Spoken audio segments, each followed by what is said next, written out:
ሰላም ውድና የተከበራችሁ የሁሉ ሚዲያ ቤተሰቦች እንዴት ናቸው? ሰላም ናቸው ወይ? እኔ ያለው እግዚአብሔር ይመስገን።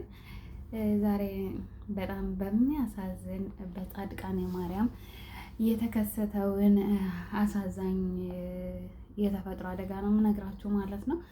የእውነት ያው ክረምት እንግዲህ ክረምት ነው እንደሚታወቀው በጻድቃኔ ማርያም ከተለያዩ የሀገራችን ክፍለ ሀገራት ከተለያዩ ሀገራት ያው ከተለያዩ ቦታ የሀገራችን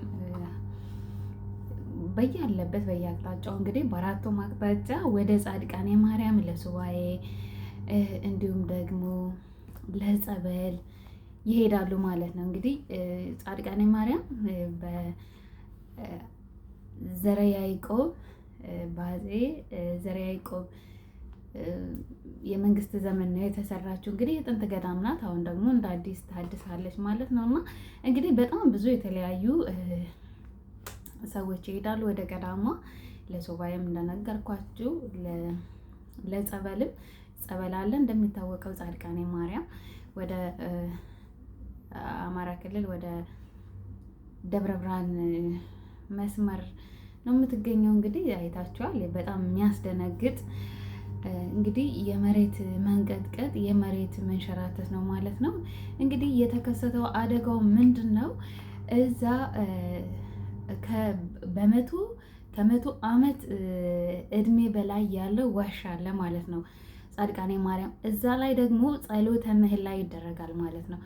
ሁልጊዜ እዛ ላይ ጸሎተ ምህላ ይደረጋል እና ያንን ጸሎተ ምህላ የሚደረግበት ዋሻ ነው። ከላይ እንግዲህ ደን እንደ ትልልቅ ድንጋዮች ዋሻ ነው። በቃ ከስር ነው እንግዲህ ምዕመኑ ተቀምጠው ጸሎት ምህላ የሚደረገው ማለት ነው። ከቤተ ክርስቲያን ቅዳሴውን፣ ሰዓታቱን፣ መሀሌቱን ሁሉን ነገር ካለቀ በኋላ ስብከተ ወንጌልም ከተማሩ በኋላ እዛ ላይ እንግዲህ ያው ወንጌል የሚማሩበት እንደ አውደ ምሕረት ነገር ነው እና እዛ ላይ ምህላ የሚፈጸምበት ነው። ምህላው እዛ ላይ ነው የሚፈጽሙት ማለት ነው። እና እዛ ላይ ነው እንግዲህ ከስር ቁጭ እንዳሉ ከላይ እንግዲህ አሳያችኋለሁ። ከላይ በጣም ድንጋይ ዋሻ ነው ከላይ ያለው፣ ከስር ነው እነሱ የሚቀመጡት እና እንግዲህ ያን ነው ማለት ነው ተንሸራተው ተደርምሶ እንደተቀመጡ እንግዲህ ያን አደጋ የደረሰው የእውነት በጣም ያሳዝናል። 14 ሰዎች እንግዲህ ያን ድንጋይ ተነስቶ እንግዲህ አጽማቸው እንትን ብሏል ማለት ነው ተገኝተዋል። 14 ሰዎች በእውነት ነፍሳቸውን በአጸደ ገነት ያኖረልን። እውነት ቤተሰቦች እንግዲህ ከተለያየ ቦታ ነው ቤተሰቦቻቸው የተገኙት። ሬሳቸው ወደ ቤተሰብ ሄዷል ማለት ነው። እንግዲህ ቤተሰብ ያልተገኙት ደግሞ እዛው አባቶች እንግዲህ የአቡነ ቀለሜንጦስ የሀገረ ስብከቱ ሊቀ ጳጳስ ሄደዋል ወዲያው ማለት ነው። የሀገረ ስብከቱን ሰራተኞች ሁሉንም ይዘው ሄደው እንግዲህ ጸሎተ ፍትሐት አድርገውላቸዋል። ያሳዝናል የእውነት እንግዲህ ከተለያየ ቦታ ነው እንግዲህ ለጸበል የሄዱት። በእርግጥ እንግዲህ ያው ይሄ የተፈጥሮ አደጋ ነው፣ ምንም ማድረግ አይቻልም። እግዚአብሔር አምላክ እንግዲህ በቤቱ ቁጭ እንዳሉ ጸሎት እያደረጉ ነው ማለት ነው። እንግዲህ በእውነት ያሳዝናል። ያው እግዚአብሔር አምላክ እንግዲህ በቀኝ ያቁማቸው። ይሄ እንግዲህ ሌሎችም የተገኙት ሬሳቸው የተገኙት እንግዲህ እነኛ 14 ሰዎች ናቸው። ሌሎችም በጣም አካል ጉዳተኛ የሆኑ አሉ። እንግዲህ አስቡት ከላይ ያነ ድንጋይ ድርምስ ብሎ ሲመጣ በጣም ከባድ ነው። በጣም ወዲያው ነው እንግዲህ ድንገት ህይወታቸው የሚያልፈው ማለት ነው። ብታዩት በጣም ነው የሚያስደነግጠው። ከላይ ዋሻ ነው እንግዲህ በጣም ለ100 ዓመት ጸሎተ ምህላ ሲደረግበት የኖረ ምንም አይነት ነገር እንትን አይልም ነበረ። እዛ ላይ ነው ሁልጊዜ እንደዛ የሚደረገው። ግን ያው እንግዲህ በትናንትናው ዕለት ማለት ነው ያው ሐምሌ 27 ትናንት ዕለት ነው ይሄ ነገር የተከሰተው። በጣም የሚያሳዝነው እንግዲህ ቤተሰቦቻቸው ያልተገኙት ደግሞ በዛው ስርዓተ ቀብራቸው ተካሂዷል ማለት ነው። እንግዲህ ያው በጣም ነው የሚያሳዝነው የእውነት አስቡት። ቤተክርስቲያን በእርግጥ ቤተክርስቲያን ሆነው በደጁ ነው እንደዚህ ይሄ አደጋ የደረሰባቸው። እግዚአብሔር ነፍሳቸውን ይማር። ድንገት እግዚአብሔር የእውነት እንደወጣ ወጥቶ ከመቅረት ይሰውረን። ይሄ ያው ከላይ የመጣ ነው፣ ምንም ማድረግ አይቻልም። የተፈጥሮ አደጋ ነው። ነገር ግን ያስደነግጣል። በጣም በጣም ነው። እኔ እውነት መጀመሪያ ድንገት ፌስቡክ ላይ ነው ያየው ማለት ነው። እና ሬሳቸው እንደዚህ ድርድር ብሎ ሳይ አስገባላቸው አለው እዚህ ላይ እና በጣም ነው የሚያስደነግጠው። እንዴት እንደደነገጥኩኝ እውነት። እንግዲህ ቤተሰቦች አይታወቅም፣ ስልክ ምናምንም ይስራ አላውቅም፣ ወደዛ አካባቢ ስልክ እንግዲህ ቤተሰቦቻቸው ያው ለቤተሰቦቻቸው መጽናናትን እግዚአብሔር ያጽናቸው። ያው የተገኙትም ቤተሰቦቻቸው የተገኙት ተደውሎ ሄደዋል ማለት ነው።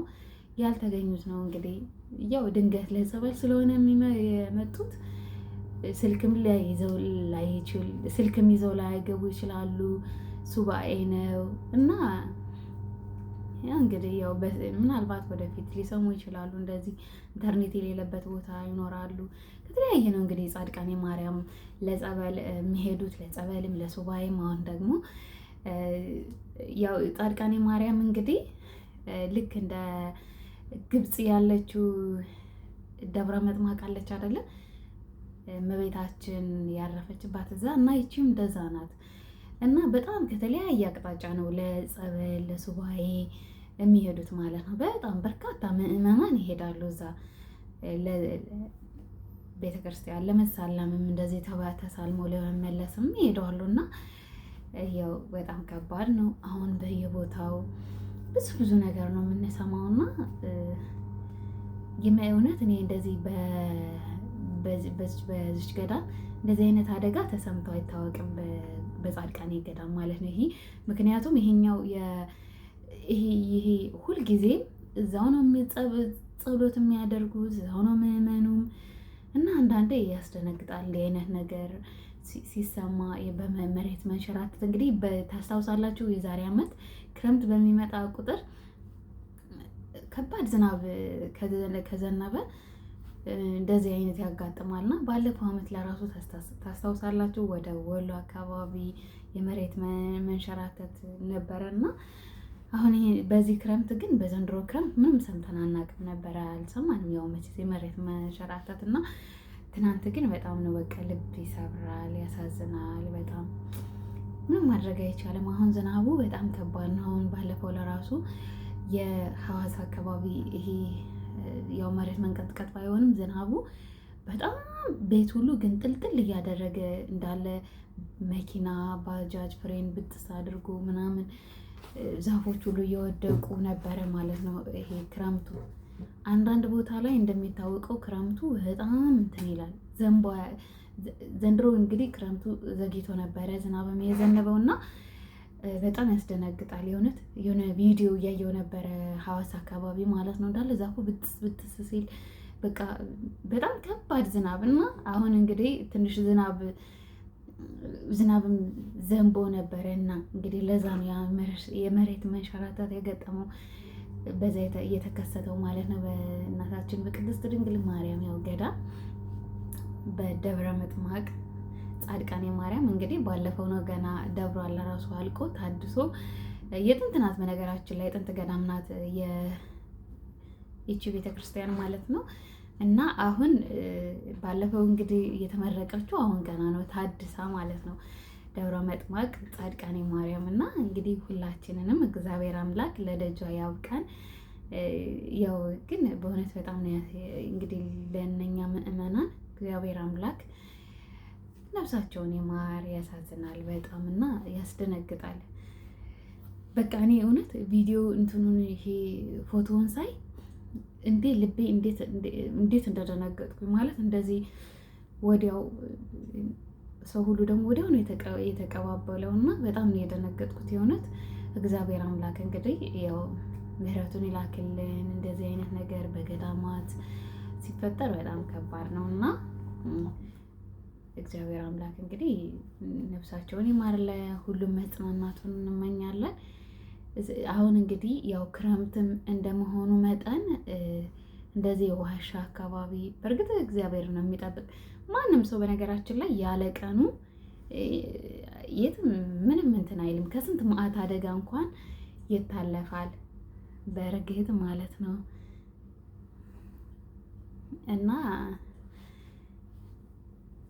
ግን በተቻለን መጠን እንደዚህ ዋሻ አካባቢ እንደዚህ ስንሄድ ለጸበልም እንደዚህ ለመሳለምም ለበረከትም ለነግስም ስንሄድ እንደዚህ ክረምት ከሆነ ወደ ዋሻው አካባቢ እንግዲህ ፈቀቅ ብለን መቀመጥ። በእርግጥ ያው እንግዲህ ምንም ማድረግ አይቻልም። እዛ ህዝቡ ተቀምጦ ማንም እንደዚህ ያስባል አይባልም። ገዳም ነው፣ ቤተክርስቲያን ናት፣ የተቀደሰ ቦታ ነው እና ያው ማንም ሰው እንደዚህ አያስብም ማለት እንደዚህ ማንም ትዝም አይለውም። እዛ ማለት ደግሞ እንደዚህ በመቶ ዓመት የምትቆጠር ለመቶ ዓመት የሚቆጠር ነው እንግዲህ እዛ ከመቶ ዓመት በላይ ነው እንግዲህ እዛ ጸሎተ ምህላ የሚደረግበት ማለት ነው።